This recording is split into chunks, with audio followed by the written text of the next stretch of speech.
চট্টগ্রামের বাঁশখালীর বন্যা দুর্গত এলাকা ঘুরে দেখেছেন জামায়াতের আমির ও বিরোধী দলের নেতা ডাক্তার শফিকুর রহমান। এ সময় তিনি সব শ্রেণী পেশার মানুষকে দুর্গতদের পাশে দাঁড়ানোর আহ্বান জানান। টানা 4 দিনের ভারী বৃষ্টিতে সেখানকার বিস্তীর্ণ এলাকা ডুবে গেছে। বিভিন্ন এলাকায় পানিবন্দী অবস্থায় আছে লাখখানেক মানুষ। জহিরুল ইসলামের ক্যামেরায় আরও জানাচ্ছেন রাজীব বড়ুয়া।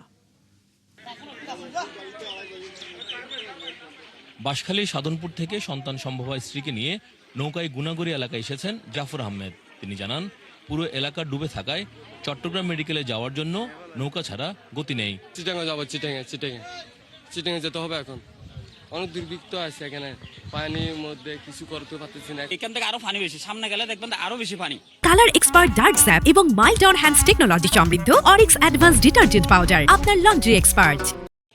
আরো বেশি খুব ভয়াবহ অবস্থা, কিন্তু ভালো হবে। আর বাড়িঘর তো ডুবে গেছে, মানুষের রান্না বান্না করতে পারছে না। 4 দিন ধরে পানিবন্দী চট্টগ্রামের বাঁশখালী, গুনাগড়ি, সাধনপুর, গন্ডামারা, চাম্বল সহ উপজেলার বেশিরভাগ ইউনিয়নের ঘরবাড়ি, দোকানপাট ও সড়কে জমে আছে পানি। রান্না বান্না করতে পারতেছি না। আশেপাশে যেখানে পানি ওঠে না এখানে আশ্রয় নিচ্ছি আপাতত, এরকম আর কি। পানি আরো কম ছিল রাতে, এখন অবস্থা আরো বেশি খারাপ, বেশি বাড়ি গেছে পানি।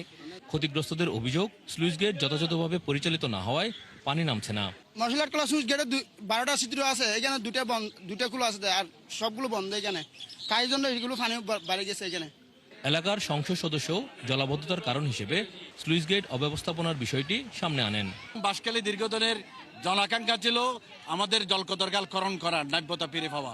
আমরা এবছর 61 লাখ টাকা দিয়ে কিছু অংশ খনন করেছি, বাকি অংশ আল্লাহর রহমতে অর্থ বছরে কাটার চেষ্টা করি। শুক্রবার বন্যা কবলিত বাঁশখালীতে যান বিরোধী দলীয় নেতা এবং বাংলাদেশ জামাত ইসলামের আমির ডাক্তার শফিকুর রহমান। এই সময় তিনি ক্ষতিগ্রস্ত মানুষের খোঁজখবর নেন এবং দুর্গত মানুষের মধ্যে ত্রাণ সহায়তা দেন। পরে সাংবাদিকদের তিনি জানান, প্রাকৃতিক দুর্যোগে ক্ষতিগ্রস্ত মানুষের পাশে দাঁড়ানো সবার নৈতিক দায়িত্ব। আমাদের পক্ষ থেকে সাহায্য সহযোগিতা যা পারি তাও করব এবং ফিরে গিয়ে আমরা সরকারকে এই ব্যাপারে অবহিত করে অবশ্যই আপনাদের হয়েই দাবি জানাবো। শুধু রিলিফ নয়, এই এলাকার বন্যার স্থায়ী সমাধান যাতে হয়। আর বাঁশখালীবাসীর দাবি শুধু ত্রাণ নয়, অকার্যকর স্লুইস গেটের স্থায়ী সমাধানই পারে প্রতি বছরের এই দুর্ভোগ থেকে তাদের মুক্তি দিতে।